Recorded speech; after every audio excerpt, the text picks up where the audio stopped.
Putin was afraid of Zelenskyy and will not come to Istanbul in person. This has never happened before. The Russians have massively intensified their assaults in the Pokrovsk direction, while the Ukrainians spectacularly destroyed a Buk system worth $45 million with a drone.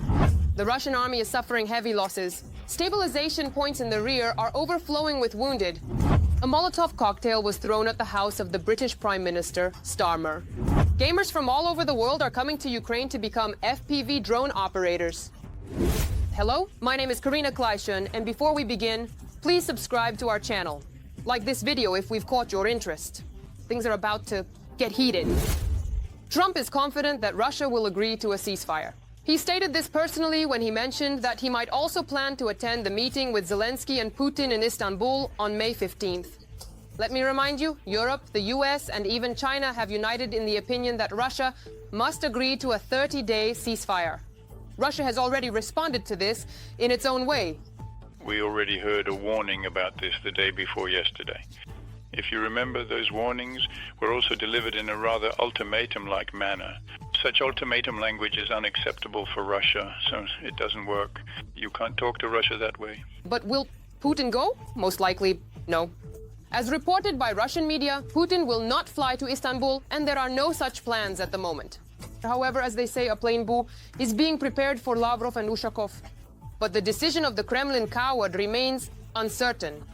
As his press secretary Peskov stated, the Kremlin is not commenting on this yet. They will announce the composition of the delegation later. The Russian side continues to prepare for negotiations in Istanbul. The Kremlin will announce who will represent Russia in negotiations with Ukraine as soon as Putin deems it necessary.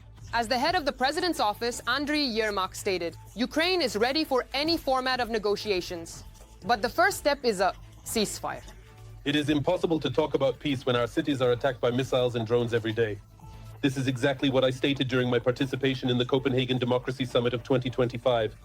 If Putin refuses, it will be the final proof that Russia does not want to end this war and is not ready for any negotiations.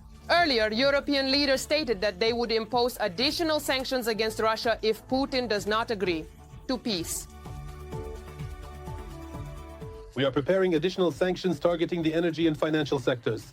This week, we appealed to the European Commission to prepare new, more significant sanctions in order to force Russian President Putin to follow the logic of peace. As expected, Russia ignored the ultimatum and did not cease fire. Therefore, as soon as the end of the day came, we were all waiting for action from Europe and the USA. But once again, Putin outmaneuvered everyone, and the West is backing away from its own ultimatum. Now they are waiting for the meeting between Ukrainians and Russians in Istanbul, and only after that will they make a decision. Trump, for his part, continues to apply pressure. He assures that if negotiations between Russia and Ukraine do not take place, the US will withdraw from the negotiation process this Thursday. This was reported by Vitkov. The president has issued an ultimatum to both sides without these direct negotiations. If they do not take place quickly, then in his opinion, the United States should step away from this conflict, whatever that may mean, and simply not get involved. As the advisor to the president of Ukraine, Mikhailo Podolyak, says in Istanbul, Zelenskyy will meet only with Putin and no one else. Ukraine is ready for dialogue. Of course, Putin can send his negotiating team there, and most likely that's what will happen. But then he gains the reputation of a leader who was afraid of direct talks with Zelenskyy. And what do you think? Will Putin dare to meet with Zelenskyy in person? Share your thoughts in the comments. And while everyone is waiting for negotiations, the 30-day ceasefire before Istanbul has not happened. According to reports from Ukrainian military, the fighting on the front continues. Putin has not stopped the shelling. The front is also thundering. I can see the Shaheds are flying too. Right now, the most intense fighting is south of Pokrovsk.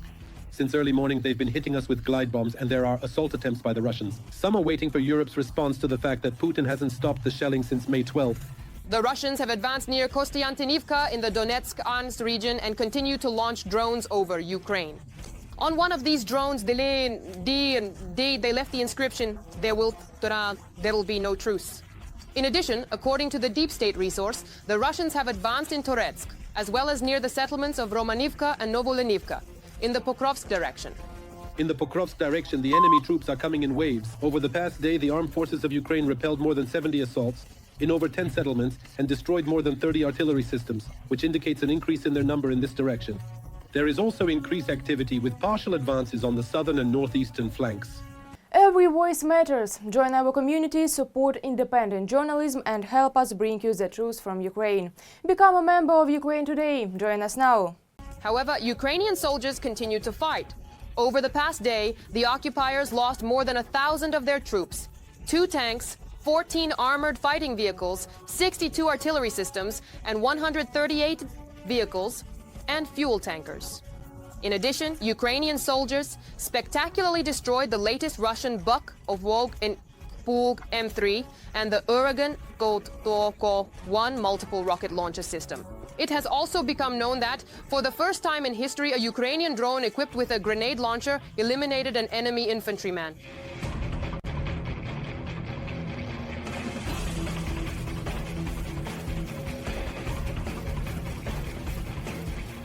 This is the world's first drone grenade launcher, and it is successfully operating on the Ukrainian front.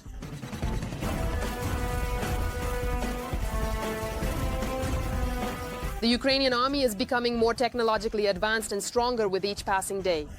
However, they have more troops. Plus, the Russian army is also developing, and their disregard for peace proposals once again proves that their only goal is to continue the war. But Ukraine stands firm and puts up a worthy resistance.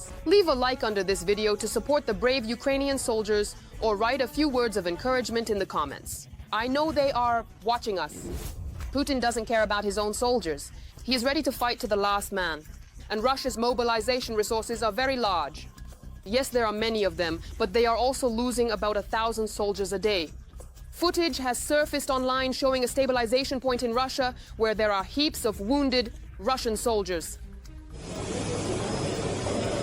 Thank you.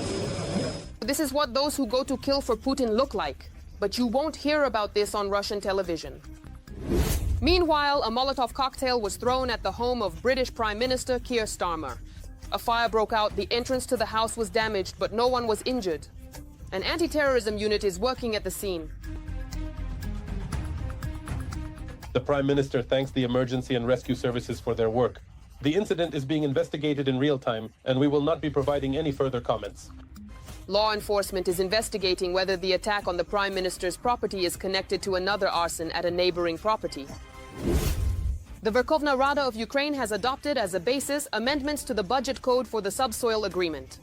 According to the draft law, Ukraine will contribute 50% of the revenue from royalties on the extraction of mineral resources, from new licenses, the issuance of new special permits for subsoil use, and the sale of the state's share of production under new production sharing agreements to the fund. However, as reported by journalists from the Financial Times, the benefits of this agreement will not be realized for a very long time.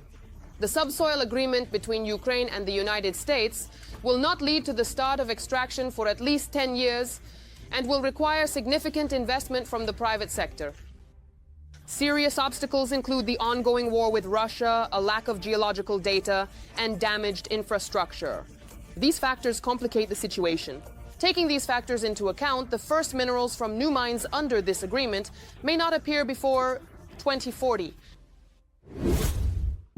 Gamers are the secret weapon of the armed forces of Ukraine. Foreign gamers have started coming to Ukraine en masse to work as drone operators and thus help defend Ukraine. This is reported by analysts in the New York Post. These new recruits have arrived from America, the United Kingdom, Canada, Australia, and France, many of whom have filled the ranks of the 25th Airborne Brigade since the start of the war in 2022, and in recent months after Western support for Ukraine has waned. The guys are already anonymously sharing their experiences. In competition, you fly through 1.5-meter gates at a speed of 160 kilometers per hour, making sharp turns.